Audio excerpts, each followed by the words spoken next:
కేంద్ర budget utter flop అన్నారు Peddapalli Congress MP Vamsikrishna. దళితులపై బీజేపీకి ఉన్న వ్యతిరేకత మరోసారి తెలిసిందన్నారు. దళిత పారిశ్రామికవేత్తల కోసం ప్రత్యేకంగా పన్ను మినహాయింపు ఇవ్వాలన్నారు. ఎన్డీఏ భాగస్వామ్య పార్టీలను సంతోషపెట్టేలా నిర్ణయాలున్నాయన్నారు. బడ్జెట్ మొత్తం బీహార్ నామజపం తప్ప సామాన్యులకు ఒరిగిందేమీ లేదన్నారు వంశీకృష్ణ. ఈరోజు బడ్జెట్ చూస్తే చాలా బాధాకరంగా ఉన్నది. ఎందుకంటే ఫైనాన్స్ మినిస్టర్ పొజిషన్లో నిర్మలా సీతారామన్ గారు ఎంత అన్ఫిట్ అని చెప్పి స్పష్టంగా తెలుస్తున్నది. ఒక భారతదేశంలో మ్యానుఫ్యాక్చరింగ్ సెగ్మెంట్ అనేది బ్యాక్ బోన్ మన జీడిపి కాంట్రిబ్యూషన్కి. కానీ ఈరోజు మ్యానుఫ్యాక్చరింగ్ సెగ్మెంట్ ఆల్ టైమ్ లోగులు ఉన్నది. జీడిపి మన భారతదేశంలో గత 10 సంవత్సరాల నుంచి అతి తక్కువ రేట్లో ఉన్నది. గ్రోత్ అనేది ఎక్కడి నుంచి వస్తలేదని చెప్పి ఈరోజు మనం చూస్తున్నాము. కానీ మన finance minister growth point of view, ఒక పిఎల్ఐ పాయింట్ ఆఫ్ వ్యూ కొంచెం ఇన్సెంటివ్స్ ఇచ్చి మ్యానుఫ్యాక్చరింగ్ సెగ్మెంట్ని ఎట్లా బూస్ట్ చేయాలని చెప్పి దాని మీద ఒక్క మాట మాట్లాడలేదు.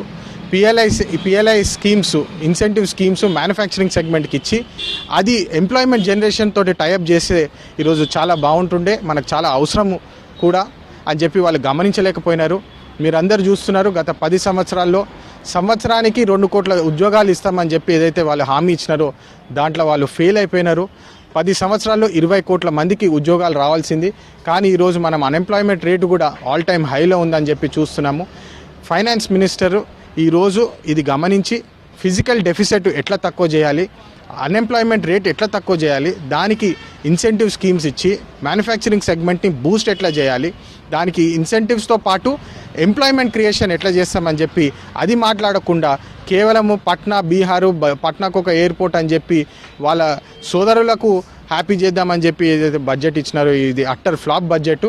మరో ముఖ్యమైన విషయం ఏంటంటే తెలంగాణ నుంచి మన చీఫ్ మినిస్టర్ గారు ఎన్నోసార్లు ఫైనాన్స్ మినిస్టర్ని కలిసి మా అప్పులు చాలా ఉన్నాయి, ఈ అప్పుల రీస్ట్రక్చరింగ్ చేయాలి, రేట్స్ తక్కువ చేయాలి, చాలా హై రేట్స్లో లోన్స్ తీసుకున్నాము, దీంట్లో మీ మద్దతు కావాలని చెప్పి అనేక సార్లు మేము పోయి ఫైనాన్స్ మినిస్టర్ని రిప్రజెంట్ చేసినా దాన్ని కంప్లీట్గా ఇగ్నోర్ చేసినారు.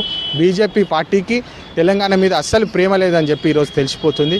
ఎందుకంటే అప్పుల పాలైన రాష్ట్రానికి సెంటర్ నుంచి కొంచెం సహకారం వస్తే definitely local employment, local growth అనేది ఉంటుంది. కానీ వాళ్ళు పర్టికులర్లీ మేము హెల్ప్ చేయొద్దని చెప్పి అనుకున్న ఆలోచనతోటి పనిచేస్తున్నారని చెప్పి క్లియర్గా తెలిసిపోతుంది. మరో ముఖ్యమైన విషయం ఏంటంటే దళిత్ కమ్యూనిటీ, మేము అందరము గత 3000 సంవత్సరాల నుంచి ఏదైతే దళిత్ కమ్యూనిటీ మీద వాళ్ళు ప్రెషర్ పెట్టినారో, అన్టచబిలిటీ అని చెప్పి ఏదైతే హీనంగా చూసినారో దానికి పరంగా ఈరోజు కూడా బ్యాక్వర్డ్ కాస్ట్ అని చెప్పి వెనుకబడిపోయి ఉన్నారు దళిత్ కమ్యూనిటీ అందరికీ.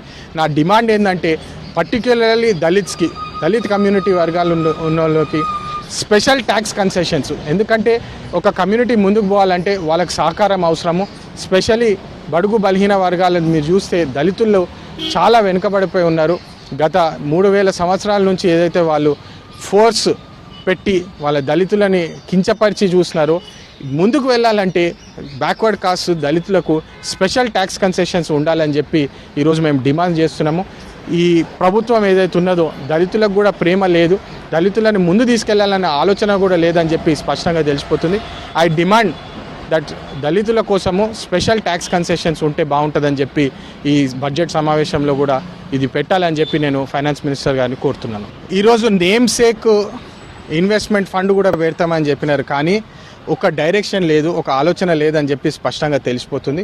జస్ట్ ఒక ఇన్వెస్ట్మెంట్ ఫండ్ పెడతామని చెప్పి అనౌన్స్ చేసినారు, కానీ దాంట్లో ఇన్సెంటివ్ స్కీమ్స్ ఏముంటాయి, దాంట్లో అమౌంట్ ఎంత పెడతాము, యూత్కి యంగ్ ఆంటర్ప్రెన్యూర్స్కి ఎట్లా బూస్ట్ చేస్తారు, యంగ్ ఎంటర్ప్రెన్యూర్స్కి మరి దళిత్ ఎంటర్ప్రెన్యూర్స్కి కూడా ఈ దేశంలో ఆల్మోస్ట్ 20-25% దళిత్ కమ్యూనిటీ ఉన్నది, వాళ్ళని ముందు తీసుకెళ్లాలని చెప్పి వాళ్ళ ఆలోచన లేదని చెప్పి స్పష్టంగా కనపడుతుంది.